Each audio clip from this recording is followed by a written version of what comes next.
Suzuki R3 kok nggak dimasukin? Oh, iya. Padahal kan satu kelas Anjir. ya. Ya kan betul kan? Iya. Satu kelas. Karena Livina penggerak depan, Expander penggerak depan. Kecuali Avanza, Xenia ini kan penggerak belakang. Kalau gue pribadi gue pilih Yaris Bakpao. Kalau bisa pun ambil yang facelift. Kalau Sekitar bisa. 2012, 2013 kalau bisa. Kenapa nggak JSG 8? Sebenarnya dua ini oke, ya kan? Secara tangguh, awet, memang Dua-duanya ini bagus. Oke. bersaing. Iya. Bermasalah gitu mas. Beberapa aja lah. Kalau sampai belt putus ya kemarin tuh baru satu ya kan. Cuma kalau ditanya ya ukurannya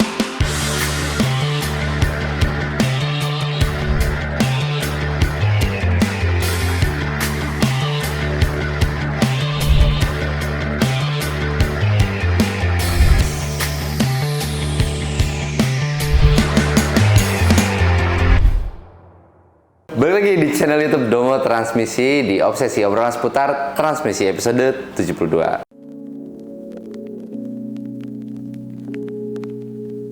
Seperti biasa kembali lagi bersama saya Arya dan bapak kita Bapak Freddy. Gimana kabarnya kok? baik, sehat Bapak Arya. Saya juga sehat kok. Seperti biasa guys, kita kembali lagi di segmen Obsesi. Nah, jadi buat teman-teman yang punya pertanyaan seputar transmisi, terus permobil bekasan, itu bisa tulis aja di kolom komentar dengan hashtag Obsesi. Nanti akan kita bahas di video-video selanjutnya. Nah, tanpa berlama-lama lagi, kita langsung aja masuk ke pertanyaan yang pertama. Siap kok? Dari @harryvankar5915 hashtag Obsesi. Om Freddy dan Om Arya, tolong bahas dong CVT Expander. Sepertinya sangat jarang CVT Expander deh. Atau emang nggak ada, atau jarang yang pernah masuk ke bengkel situ. Saya baru ambil Expander Cross terbaru Agustus 2025. Sukses selalu Om berdua dan terima kasih atas responnya. Terima kasih kembali. Yang pertama, selamat dulu ya, mobil baru. Asik. Expander CVT, kita pernah bongkar nggak CVT Expander? Aku jujur lupa juga kok. Kan matic-nya sama ya, kayak Sienta, Yaris yang CVT. Kalau Sienta udah, Ya, Sienta Yaris pernah. Kalau di Expander, Mungkin Expander AT ya waktu itu ya. AT. Kalau Iya. kalau yang CVT kayaknya belum ya. Belum ada. Nah, sejauh ini kita memang belum pernah bongkar ya kalau yang CVT-nya Expander. Tapi basic mobilnya hampir sama. Transmisinya itu memang kodenya sama, K313 ya kan. Sienta sama, Altis juga sama. Ya. Terus Yaris CVT sama, Vios sama. Cuma kalau di Expander memang agak jarang problemnya. Ada beberapa juga yang waktu itu kita problemnya di bunyi. Tapi itu di brand yang Toyota punya ya. Kalau di Expander sejauh ini masih aman. Masih aman. Nggak tahu karena populasi mobilnya juga dikit kali ya kok ya? Wih, banyak dong. Banyak ya? Tapi kok yang perawatan di sini hampir nggak ada juga ya? Yang perawatan ada lah beberapa. Beberapa banget. Tapi rata-rata apa Pak? Balik lagi ke dealer ya? ATPM mungkin. ATPM mungkin. Oke, berarti itu dulu ya kok ya. Oke, next. Dari @Benedictus Nathaniel 9582 hashtag Obsesi. Halo Mas Arya dan Ko Freddy. Mas Arya dan Ko Freddy kan pernah bilang kalau CVT Honda Turbo punya belt yang lebih besar dibanding HRV sejenisnya. Nah, kalau Civic Turbo RS 2024 sebelum yang hybrid, apakah belt CVT-nya tetap sama, lebih besar atau ada perbedaan? Terima kasih Mas Arya dan Ko Freddy. Ya kalau secara ukuran ya, secara dimensi memang lebih besar ya. Civic Turbo yang kita tahu kan sama kayak CR-V Turbo, beltnya lebih gede dibanding yang adik-adiknya kan. Cuma kan di CR-V Turbo kita pernah dapat kasus yang beltnya putus. Tapi kalau di Civic kita belum pernah ketemu belt putus ya kan. Itu pun yang di CR-V Turbo pun jarang kan. Iya. Bermasalah gitu mas. Beberapa aja lah. Kalau sampai belt putus ya kemarin tuh baru satu ya kan. Cuma kalau ditanya ya ukurannya pasti lebih gede, lebih kuat. Cuma masih jarang bermasalah ya. Iya. Kita nggak tahu juga sih karena kan sebenarnya kalau misalkan kita lihat di Malaysia ya kok ya. Mungkin aku pernah ngomong lah di video-video sebelumnya ya. Kalau di Malaysia itu kasus yang CR-V Turbo sama Civic Turbo tuh kasus belt putus di Malaysia tuh banyak. Karena mungkin di Malaysia tuh jalan tolnya tuh memang bisa sekencang itu ya untuk mobil ya. Dan sering naik ke genting betot. Iya.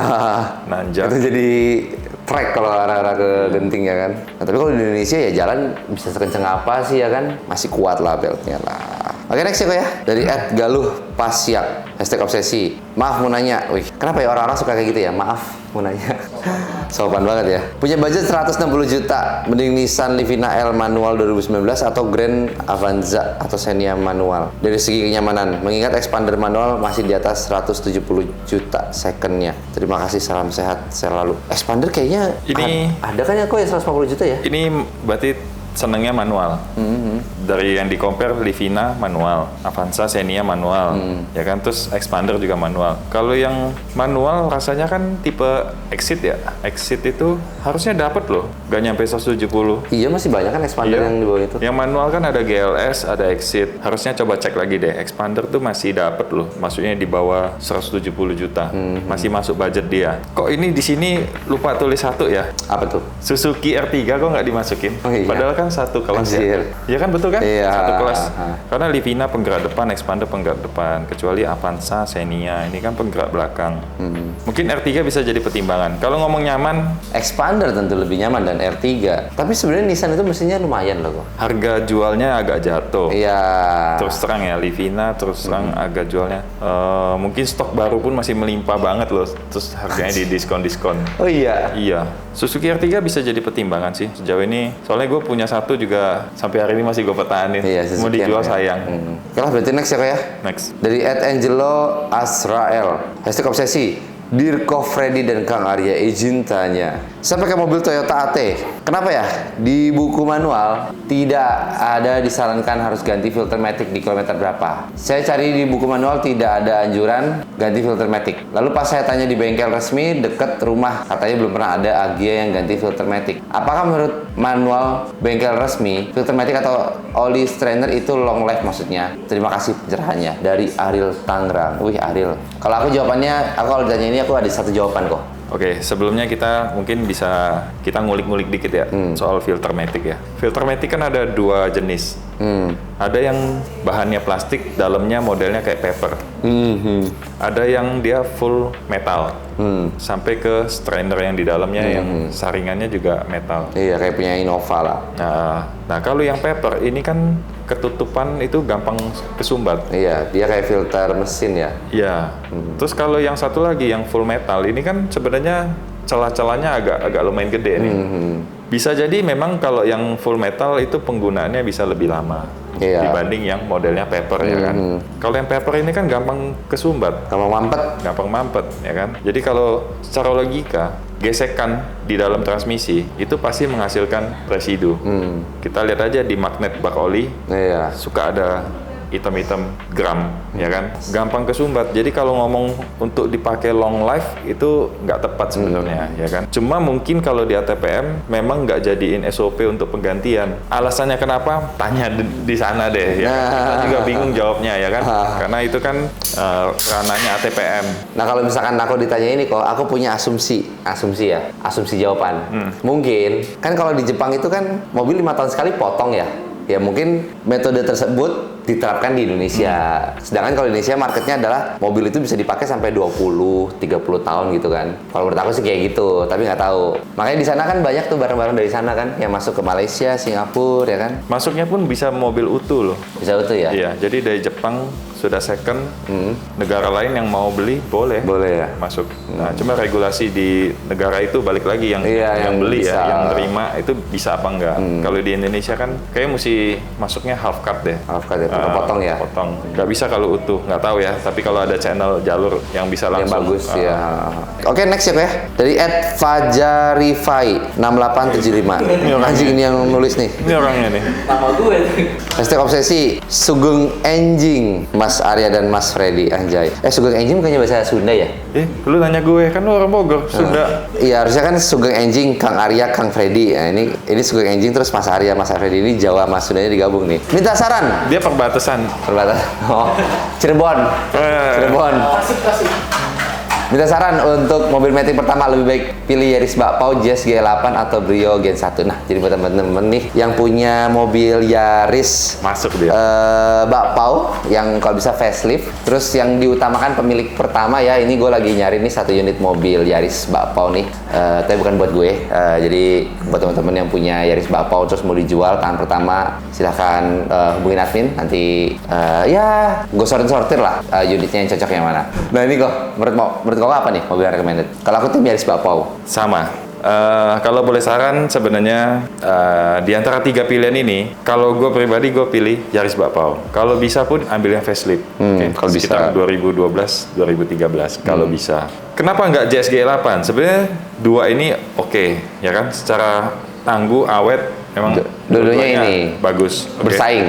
Cuma kalau di Yaris Bakpao, entah kenapa, gue ngerasa spare part lebih banyak, lebih minim problem lah. Iya. Banyak orang pakai sampai hari ini pun mungkin nggak ada servis yang major gitu, Iya. nggak ada servis yang besar gitu. Tapi balik lagi ya, cara rawat, cara iya. pakai juga nentuin ya. Cuma Perawatannya maksudnya kalau dari basic mobilnya sendiri ini sebenarnya tangguh ya kan. Satu NZ itu mesinnya bandel ya kan. Kalau Jazz GE8 ini sebenarnya bandel juga. Cuma dari sisi Hondanya ini kadang suka problem di kaki-kaki misalnya. Ya kan? Bocor oli, oli leaking di seputar cover valve ya kan. VTEC, noken As, VTEC depan belakang ya itu Pengabulan. problemnya lah. Setengah bulan ya kan. Terus ya ke AC converter itu biasanya problemnya sering di situ. Pertama Yaris Bakpao, kedua JS GE8, gue jadiin Brio ini opsi yang paling terakhir. Terakhir. Soalnya gue nggak gitu suka Honda Brio. Lagian ini beda kelas. Brio 1.3 ya? Ada yang 1.2, ada yang 1.3. Yang 1.3 itu yang CBU. Ini yang model yang pantatnya belesek tuh. Nah, itu yang ada kaca. 1.2, 1.3 itu. Dari versi lu? Ya pertama pasti tetap pilih Yaris Bakpao ya. Nah kalau di pilihan kedua sama sih Jazz G8. Jazz G8 tuh bukan mobil jelek ya kalau buat gue itu. Kalian coba deh ngerasain bawa mobil Jazz G8 terus bawa Yaris. Memang sebenarnya kalau buat fun to drive Jazz lebih enak. Kalau dibuat fun to drive-nya ya, sensasi mengemudi itu Jazz lebih enak. Nah cuma bener itu kaki-kakinya nggak bisa senyap ya kan. Ada aja tuh bunyi di kaki-kaki yang bunyi-bunyi goibnya ya kan. Terus leaking oli itu juga udah sering. Nah kalau Toyota relatif gak rewel sih memang sih. Nah, betul. Toyota memang relatif gak rewel. Oke, pertanyaan yang terakhir ya dari @arashid4424 #obsesi. Pagi kok. Mau tanya apakah bejek gas pada Matic CVT mode Triptonic M lebih awet daripada memaksa di D? Balik lagi ke CVT-nya itu kuat Iya. apa enggak ya kan. Ada CVT yang memang lu siksa-siksa juga ibaratnya Kuat. aman-aman aja ya. Ada CVT yang mungkin terkenal tricky. Apalagi dulu tambah siksa modelan begini ya. Iya, kasih bejek. Masih bejek, mode manual. Balik lagi ke tipe CVT-nya, oke? Iya. Nggak semua CVT jelek, nggak, ya kan? Yang bagus ada, yang lembek, lemah juga ada, ya kan? Cuma kalau dibilang better mana kalau pakai Triptonic atau pakai mode drive biasa? Kalau menurut gue sih masih safety sebenarnya mode drive biasa. Drive biasa ya.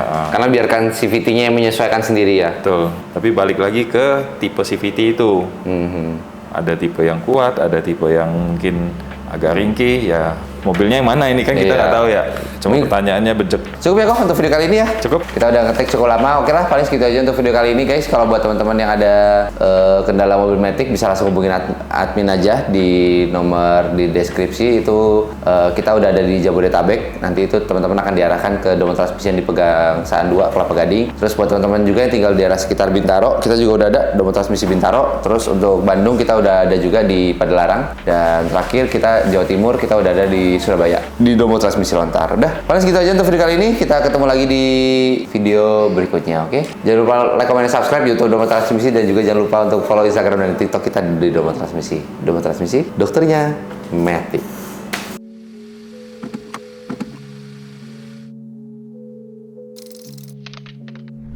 Domo Transmisi, dokternya Matic.